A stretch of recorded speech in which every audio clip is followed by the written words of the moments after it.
Very good morning. आप देख रहे हैं जी राजस्थान। मैं हूं आपके साथ चंद्रश्री राजपूत। बुलेटिन की शुरुआत करते हैं। भारी बारिश से पानी के कर्फ्यू में घिरा पिंक सिटी। तेज बारिश से चार दीवारी पानी पानी हो चुकी है। चांदपोल की बात करें तो चांदपोल का खजाने वालों का रास्ता पानी पानी हो चुका है। चार दीवारी की गलियों में तेज बारिश के बाद हालात बिगड़ते जा रहे हैं। टोंक रोड महेश नगर में पानी भर चुका है। एयरपोर्ट के पोर्च के एरिया में घुटनों तक पानी चला गया है। ऐसे में लोगों को काफी परेशानी का सामना करना पड़ रहा है। तेज बारिश से चार दीवारी पानी पानी हो चुकी है। हर जगह पानी ही पानी आपको नजर आएगा। राजस्थान में भारी बारिश का दौर है, लेकिन ऐसे में जगह जगह जल भराव भी हो रहा है और चार दीवारी की गलियों में तेज बारिश के बाद हालात बिगड़ चुके हैं। तो तस्वीरें भी हमने आपको लगातार दिखाई। प्रदेश में झमाझम बारिश के दौर। मौसम विभाग ने भी अलर्ट जारी कर दिया।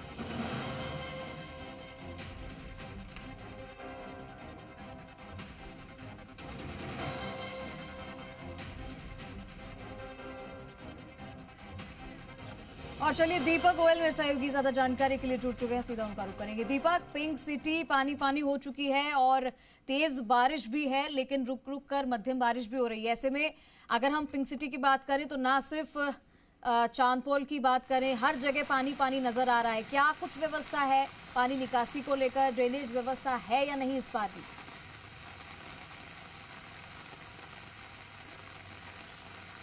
देखिए, सावन का महीना चल रहा है। भगवान भोलेनाथ का महीना है, प्रिय महीना है और इंद्रदेव ये कह सकते हैं कि सावन के अंदर मेहरबान हो रहे हैं। हालांकि ये सावन के महीने की सबसे तेज बारिश है, क्योंकि अभी तक आपने देखा होगा कि जिस तरीके से तैयारियां की गई थी और बारिश नहीं आ रही थी, उमस से लोग परेशान थे।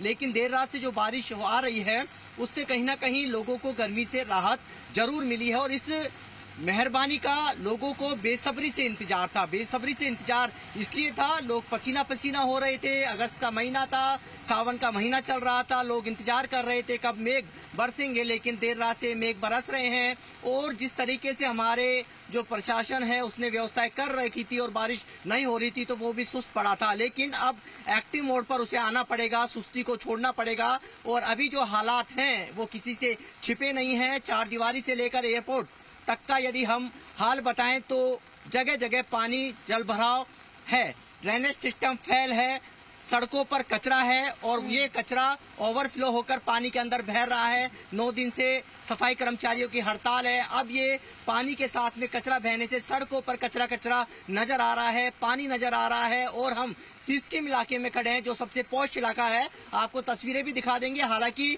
सबसे अच्छी बात यह भी है कि कुछ स्कूल्स हैं जिन्होंने इस बारिश को देखते हुए, इस अलर्ट को देखते हुए, मौसम विभाग के अलर्ट को देखते हुए छुट्टियां घोषित कर दी है। सुबह सुबह पेरेंट्स के पास स्कूल प्रबंधनों की ओर से मैसेज भी पहुंच गए हैं। लेकिन कुछ जगह देखिए, बारिश के कारण लोग यहां पर थोड़ी सी मशक्कत करते हुए नजर आ रहे हैं। कई वाहन चालक हैं वो पानी के अंदर फंस गए। ये तस्वीरें जयपुर के उस इलाके की है जहां सूबे की सरकार बैठती है कुछ दूरी पर।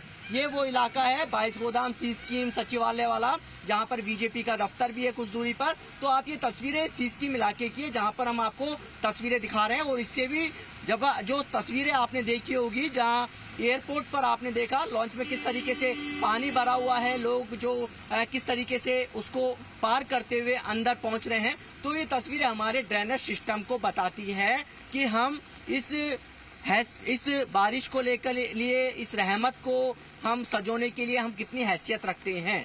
हैसियत तो है ही नहीं वैसे तो, क्योंकि ना तो वाटर हार्वेस्टिंग सिस्टम है और जो कह सकते हैं लॉकिंग जो सिस्टम है, वाटर लॉकिंग है, जहाँ जहाँ होता है वहाँ हम व्यवस्था नहीं करते हैं। भले ही जो डिपार्टमेंट्स होते हैं, डीडीएम प्लान बनाया जाता है, डिस्ट्रिक्ट डिजास्टर मैनेजमेंट प्लान बनाया जाता है, तो वो केवल कागजों के अंदर दफन हो जाता है। हर साल ये बैठकें होती हैं, प्लान बनाया जाता है, हम किस तरह तैयारी कर दी है। देखिए 40 लाख से ज्यादा आबादी वाले शहर में हमारे पास एक बोट है, एक बोट। तो आप अंदाजा लगाइए,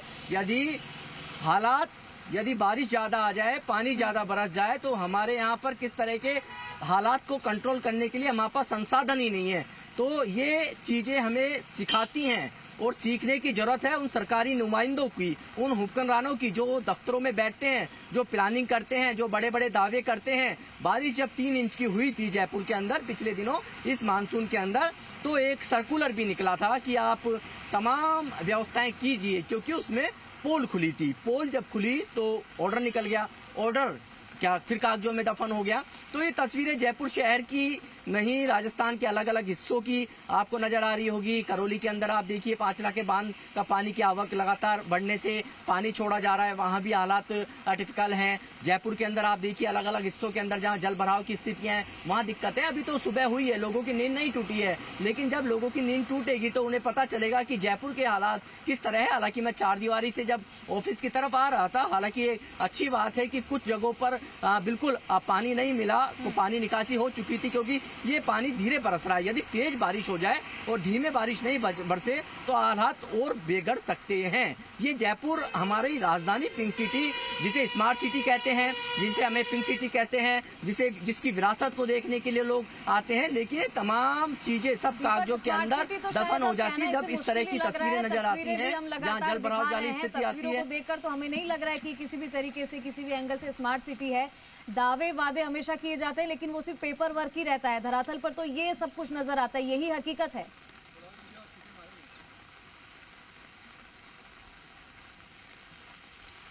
हकीकत तो बहुत है, हकीकत तो दिखाने के लिए सिस्टम हकीकत को जानना ही नहीं चाहता, और सिस्टम ये भी नहीं जानने के बाद उस पर सुधार भी नहीं करना चाहता। करोड़ों रुपए हम स्मार्ट सिटी बनाने पर वहा रहे हैं, हम उस ड्रेनेज सिस्टम को क्यों नहीं सुधार सकते? इतने करोड़ों के अंदर तो हमारा जयपुर शहर का ड्रेनेज सिस्टम सुधर सकता है। हमारी सीवरेज लाइनें जो बार बार सड़कें धंस जाती हैं, सीवरेज की जो लाइनें हैं वो उफान मानती है, ये तमाम चीजें उस चीजों से समझ सकती है, लेकिन कोई जहमत नहीं उठाता। यदि कोई जहमत उठाता है तो उसका तबादला पहले हो जाता है। कोई चीज डिपार्टमेंट में ज्वाइनिंग करता है, उससे पहले कुछ दिनों बाद ही वो समझने की कोशिश करता है डिपार्टमेंट की, तो उसका तबादला हो जाता है। तो ये इंजीनियरिंग विंग है, वो कहीं ना कहीं इस पूरे शहर के अंदर जो जलभराव है उसको कहीं ना कहीं फैल करती हुई नजर आ रही है, यानी कि उनकी इंजीनियरिंग को फैल कर रही है ये जलभराव। कि आपने जो इंजीनियरिंग की थी कि कहाँ पर ढलान होना चाहिए, कहाँ ड्रेनेज सिस्टम होना चाहिए, कहाँ पर आप जो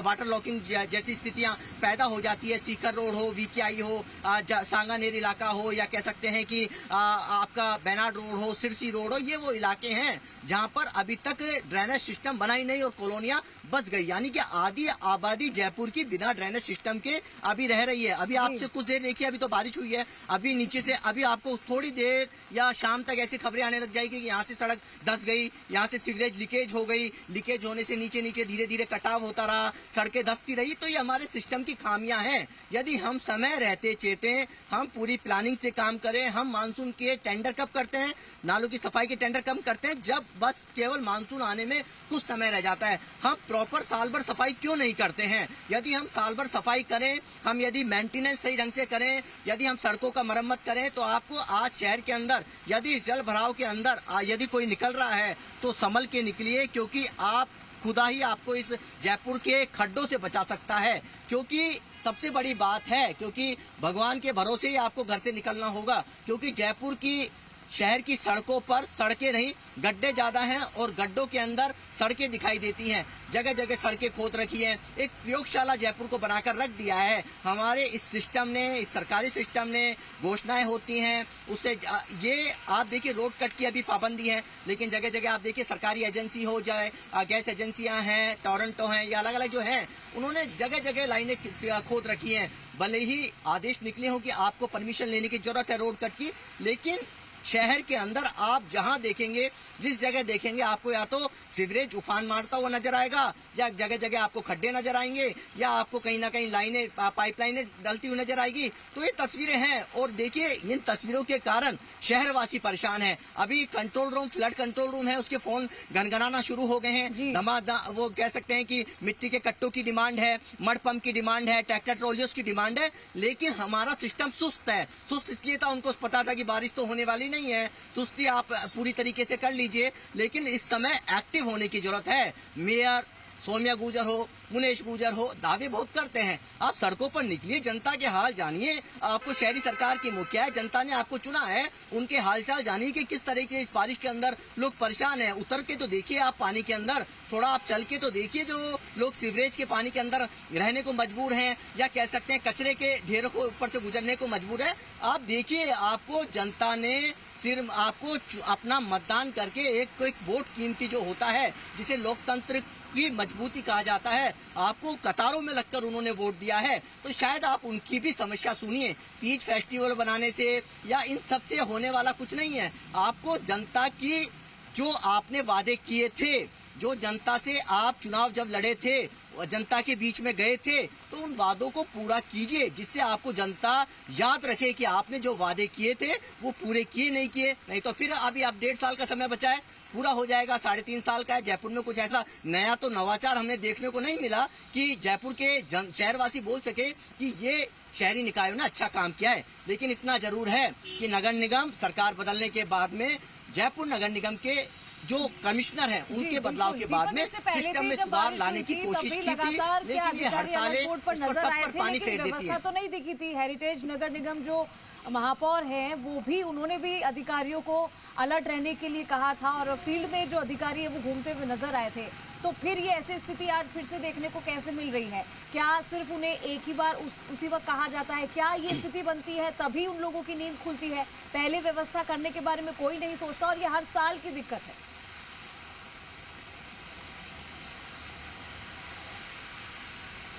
बिल्कुल, सिस्टम लाचार है, लचर है। सिस्टम में बैठे लोग यदि कागजों से बाहर निकलकर यानी कि वस्तु स्थिति को देखें, धरातल पर जाकर देखें कि क्या कमी है और किस तरीके से सुधार लाया जा सकता है, ये हमें देखना होगा।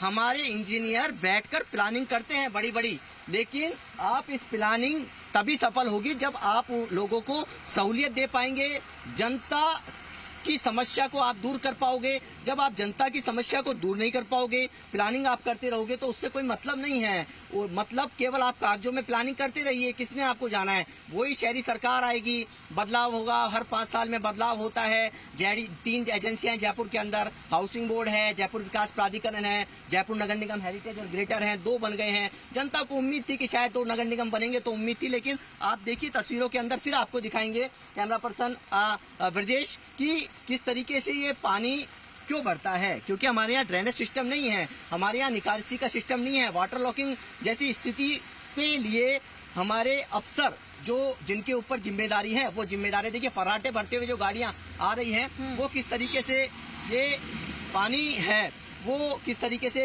भरा हुआ है, इसकी आप रफ्तार देख लीजिए। तो लोग जो पैदल राहगीर हैं या बाइक सवार हैं, उनको सबसे ज्यादा दिक्कतों का सामना करना पड़ रहा है। या तो उनकी गाड़ी बंद हो जाती है या किसी गड्ढे के अंदर गिर जाते हैं। तो ये चीजें वो हैं जो बताती हैं, हमारे सिस्टम की आंखें खोलती हैं कि आप जागिए, सुबह हो गई है। अब लोगों को भी पता चल गया है कि बारिश है, लोग फील्ड में आ गए हैं, स्कूल जाने वाले बच्चे हैं वो स्कूलों के निकल गए हैं। आप तो जागिए, आप सिस्टम को देखिए तो सही, आपके कहाँ जल भराव है, कहाँ शिकायतें आ रही है, उन शिकायतों का निपटारा करने की जिम्मेदारी आपके कंधों पर है। जनता जाग गई है और जनता को उम्मीद है कि आप शायद उनकी समस्या का समाधान करेंगे। कई बेसमेंटों में पानी भर गया है, 4 दीवारी के जो कह सकते हैं गलियां हैं, तंग गलियां, उनके अंदर पानी भर गया है। तो ये शहर के अंदर जो वाटर लॉकिंग जैसी स्थिति पैदा होती है, वो हमारे सिस्टम के कारण होती है, क्योंकि हमने इस तरह का ड्रेनेज को या तो जो बना हुआ है उसको हमने सुधारा नहीं है, या कह सकते हैं कि जो हमें करना चाहिए वो नहीं हुआ है। तो ये वो तस्वीरें जयपुर के पोश इलाकों की है, जहां कह सकते हैं कि पूरे जल भराव जैसी स्थिति है वो पैदा हो रही है। ये देखिए आप, यदि हम 22 गोदाम का हाल देख लीजिए आप, क्योंकि अब लोगों का ऑफिस जाने का टाइम 9:30 बजे शुरू हो जाएगा। इस तरह की यदि बारिश रहती है तो दिक्कतों का उनको सामना करना पड़ेगा। ये तस्वीरें महज है आपको बताने के लिए कि किस तरीके से आपका जो काम है वो होता है, किस तरह से आपके होता है। हमारे साथ मेरे सहयोगी अनूप भी जुड़ेंगे, अनूप से बताएं, जानेंगे कि क्या मौसम विभाग कहता है, और जो मौसम विभाग बार बार अलर्ट जारी कर रहा है उस तरह की तैयारी है या नहीं है। लगातार बारिश हो रही है अनूप, मौसम विभाग अलर्ट जारी करता है और बार बार मेल करता है और एक अलर्ट भी जारी करता है सभी को। क्या हमारा जो अलर्ट है उस तरह से हमारा प्रशासन अलर्ट है या नहीं है? जी हाँ, देखिए दीपक, कल शाम से ही मौसम विज्ञान केंद्र अलर्ट जारी कर रहा था। अगले 72 घंटे के लिए भारी बारिश की चेतावनी दी गई थी, चाहे से जयपुर जिले की बात की जाए, दौसा जिले की बात की जाए। इसी के साथ ही अगर संभाग स्तर की बात की जाए तो जयपुर और भरतपुर संभाग के लिए भारी बारिश का अलर्ट मौसम विज्ञान केंद्र की ओर से जारी किया गया था। लेकिन प्रशासन है वो सही समय पर नहीं चेता और एक तरफ जैसा कि आप जानते हैं सफाई कर्मियों की हड़ताल चल रही है, जिसके चलते जितना भी जो भी कचरा था वो एक बार फिर से सीवर के अंदर चला गया, नालों के अंदर वापस से चला गया, जिससे जल भराव की जो स्थितियां हैं वो वापस से एक बार यहाँ पर साफ तौर पर बनती हुई नजर आ रही हैं। और मौसम विज्ञान केंद्र ने सुबह 5:30 बजे तक एयरपोर्ट की अगर बात की जाए तो 133 mm से अधिक की बारिश वहां पर दर्ज की गई है, जो कि भारी बारिश से अधिक बारिश है। मौसम विज्ञान केंद्र का कहना है कि अगले 48 घंटे राजस्थान के कई जिलों के लिए भारी रहने वाले हैं, जिसके अंदर की जयपुर संभाग है और भरतपुर संभाग है। वहां पर भारी से अति भारी बारिश साफ तौर पर देखने को मिल रही है। जी हाँ अनूप, आप आए हो गोपालपुरा सोडाला इलाके से। हमारा सिस्टम कहता है जो सुस्त हो चुका था उनको लगता था कि शायद बारिश नहीं होगी, लेकिन जो अलर्ट है उतना अलर्ट नजर आ रहा है कहीं आपको? और क्योंकि जो वाटर लॉकिंग है, जो हम कागजों में देखते हैं कि इतने पॉइंट बनाए गए हैं वाटर लॉकिंग के, वहां कुछ सुधार हो पाया है? अगर सुधार की बात की जाए तो सुधार तो बिल्कुल शून्य ही नजर आ रहा है। अगर गुजर की सड़ी गोपालपुरा की बात की जाए तो वहां पर सुल्तान नगर एक एरिया पड़ता है, वहां पर अभी भी जो पानी का स्तर है वो 3 फीट से अधिक वहां पर पानी बह रहा है। नाले हैं वो ओवरफ्लो होना शुरू हो गए हैं और इसी के साथ ही जो चैम्बर्स हैं, जो सीवर लाइंस हैं, उनके ढक्कन खुल गए हैं, जिससे कि सड़क पर जल भराव की स्थिति काफी अधिक देखने को मिल रही है। बारिश जब भी हम देखते हैं और जयपुर में ऐसी कई जगह पर है जहाँ पर संकरी गलियां हैं और वहाँ पर पानी निकलने का कोई रास्ता नहीं है। ऐसे में जब हम देखते हैं कि भारी बारिश के बाद सड़कें भी टूटती है, गड्ढे भी हो जाते हैं और ऐसे गड्ढे में पानी भर जाता है और ऐसे में लोगों के लिए बड़ी मुसीबत